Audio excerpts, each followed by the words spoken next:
સાહિત્ય સમ્રાટ અને લોકશાહી ડોક્ટર અણ્ણાભાઉ સાઠેની 106મી જન્મજયંતિના સુરતના રાંદેર વિસ્તારમાં ભવ્ય ઉજવણી કરવામાં આવી હતી। સુરત શહેર વીર લહુજી યુવા સેના ગ્રુપ દ્વારા કાર્યક્રમનું આયોજન કરવામાં આવ્યું હતું। ડોક્ટર અણ્ણાભાઉ સાઠે મહાન કવિ, ગાયક, લેખક અને વાર્તાકાર હતા।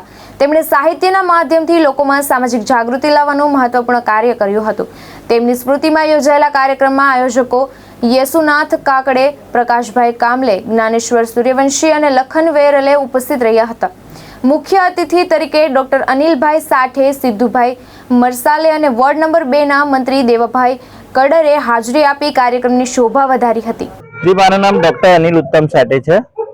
આજે અમારા અણ્ણાભાઉ સાઠેની 106મી જયંતિ નિમિત્તે અમે વીર લહુજી યુવા પરિષદ દ્વારા મોરા ભાગલ પર જયંતિ ઉજવણી કરવા માટે સમાજના બધા માતંગ સમાજના લોકો હાજર થયેલા છે ને આ જયંતિ માટે અમારા સમાજના બધા જ અગ્રણીઓ પણ હાજર રહેલા છે। બધા ઘરના ફેમિલીઓ બધી રીતના પ્રોગ્રામ ઉજવવા માટે હાજર રહેલા છે। અને પહેલી વસ્તુ, અણ્ણાભાઉ સાઠે જે અમારા સમાજના મોટા શાહીર, લેખ શાહીર અણ્ણાભાઉ સાઠે જેમનું નામ છે, એમની ઉજવણી માટે સુરત સમાજમાં અમારો સમાજ છે એ લોકોને જાણવા બાબત કે એમને ઉજાગર કરવા માટે અમારા સમાજે આજે પ્રોગ્રામનું આયોજિત કરેલું છે। મુખ્ય હેતુ શું છે?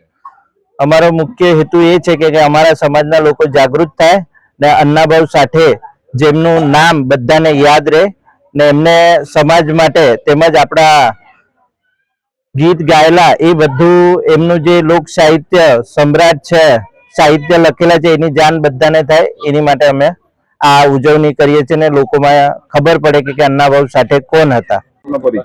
મારું નામ દેવાભાઈ સોમાભાઈ કડરે છે। આજે અમારા સાહિત્ય સમ્રાટ લોકશાહી ડોક્ટર અણ્ણાભાઉ સાઠેજીની 106મી જન્મ જયંતિ અહીંયા ઉજવવામાં આવી છે। સાહિત્ય સમ્રાટ લોકશાહી ડોક્ટર અણ્ણાભાઉ સાઠે એમને જે સમાજ માટે જે કાર્ય કર્યું છે તે યાદપૂર્વક છે અને એમની યાદમાં અમે દર વર્ષની જેમ આ વર્ષે પણ જયંતિનો કાર્યક્રમ અહીંયા રાખેલ છે।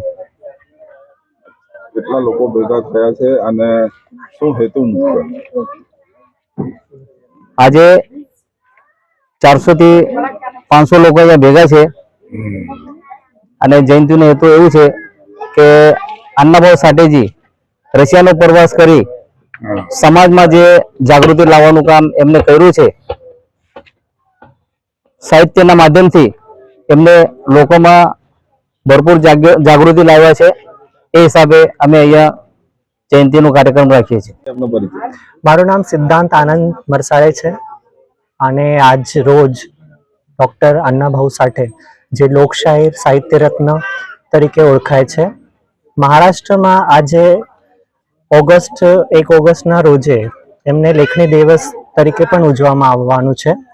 અને રશિયાથી લઈને આ આખું જે જગત છે જ્યાં અણ્ણાભાઉ સાઠે પોતાનું જે ગરીબીમાંથી ભણતર લઈને પોતાના સાહિત્યથી, લેખણીથી એમને જે લોકોમાં અને યુવાઓમાં જે જાગૃતિ લાવ્યા છે તે રશિયામાં પણ છે। એવું કહેવાય છે કે રશિયામાં રાજ કપૂર પછી જે પહેલા બીજા વ્યક્તિમાં આવે છે જેમને ઓળખવામાં આવે છે તે અણ્ણાભાઉ સાઠે કરીને જ છે।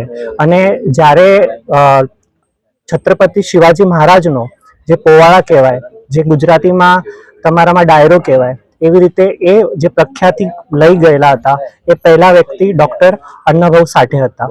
અને આજ રોજ અમે બધા મળીને ગુજરાતમાં એક એમની ઓળખ અને એમનો વિચાર લઈને અમે આજે કાર્યક્રમ નિયોજિત કરીએ છીએ। ભાવેશ ઉપાધ્યાય, દ્રષ્ટિકોણ ન્યૂઝ, સુરત।